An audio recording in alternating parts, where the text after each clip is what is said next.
Reports मार्गदर्शन करतात, परंतु अनेक वेळेस रिपोर्ट्स योग्यरित्या इंटरप्रेट नाही केले तर अडचणीचे सुद्धा ठरू शकतात. 8 वर्षाचा सुमित सुरत येथील राहणारा खेळता खेळता पाय दुखण्याचं निमित्त झालं आणि मग डॉक्टरांकडनं तपासण्या केल्यानंतर त्याला गुडघ्याच्या खाली पायामध्ये हाडाचं कॅन्सर असण्याचं निदान झालं.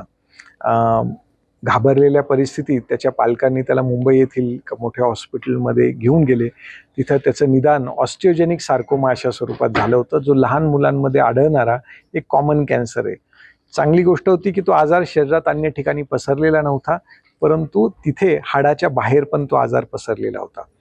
4 किमोथेरपी दिल्यानंतर त्याला जेव्हा पुन्हा टेस्ट केल्या, त्याच्यात पेट स्कॅनचा रिस्पॉन्स खूप छान आलेला होता. ट्यूमर मध्ये ॲक्टिव्हिटी काहीच दिसत नव्हती, परंतु MRIमध्ये तिथे अजूनही ट्यूमर दिसत होता आणि तो मूळ टिबिया ह्या हाडाच्या बाहेर पण गेलेला होता आणि त्यामुळे त्याला सर्जरी करून पूर्ण पाय कट करण्याचा, गुडघ्याच्या वरपासून पाय कट करण्याचा सल्ला देण्यात आला होता. घाबरलेल्या मनस्थितीत एक सेकंड ओपिनियन म्हणून ते पालक सुमितला घेऊन नाशिकला आले.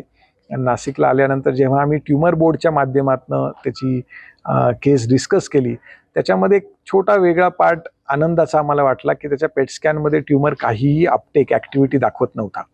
MRIमध्ये जरी ट्यूमर दिसत होता, म्हणून आम्ही त्याच्या पालकांना विश्वास दिला की आपण ऑपरेशन चालू असताना ट्यूमरचा पार्ट काढून तपासून घेऊ.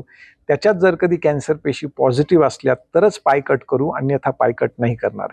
आणि सुदैवाने ऑपरेट करून जेव्हा बोनचा पार्ट काढला तर त्याच्यामध्ये कुठल्याही कॅन्सर सेल्स, जिवंत पेशी दिसत नव्हत्या.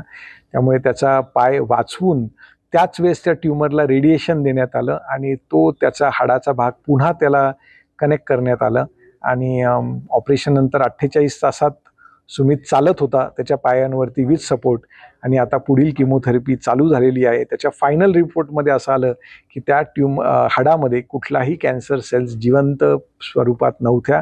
त्याच्यामुळे त्याचा पाय वाचवण्याचा निर्णय त्याच्यासाठी तर निश्चितपणे it was a life saving आणि गेम चेंजर. आणि ॲज अ डॉक्टर म्हणून मी व माझे सहकारी ह्या ऑपरेशनमध्ये डॉक्टर भरत केळकर सर पण माझ्याबरोबर इन्व्हॉल्ड होते. आमच्यासाठी एक खूप समाधानकारक होतं की त्या बाळाचा पाय आम्ही वाचवू शकलो. याचे लक्षण कसं असतं आणि काय आव्हान करणार? हाडाचे कॅन्सर्स लहान मुलांमध्ये कॉमन असतात आणि बऱ्याच वेळेस याची जी लक्षणे असतात, गुडघा किंवा मांडीच्या हाडाच्या स्वरूपामध्ये पाय दुखणे, थोडासा काही मार लागला तर हाड फ्रॅक्चर होणे, त्या भागात पायाला किंवा हाताच्या भागांमध्ये सूज येणे हाडांना, याला दुर्लक्ष न करता असं काही असेल तर वैद्यकीय सल्ला घेतलेला कधीही चांगला.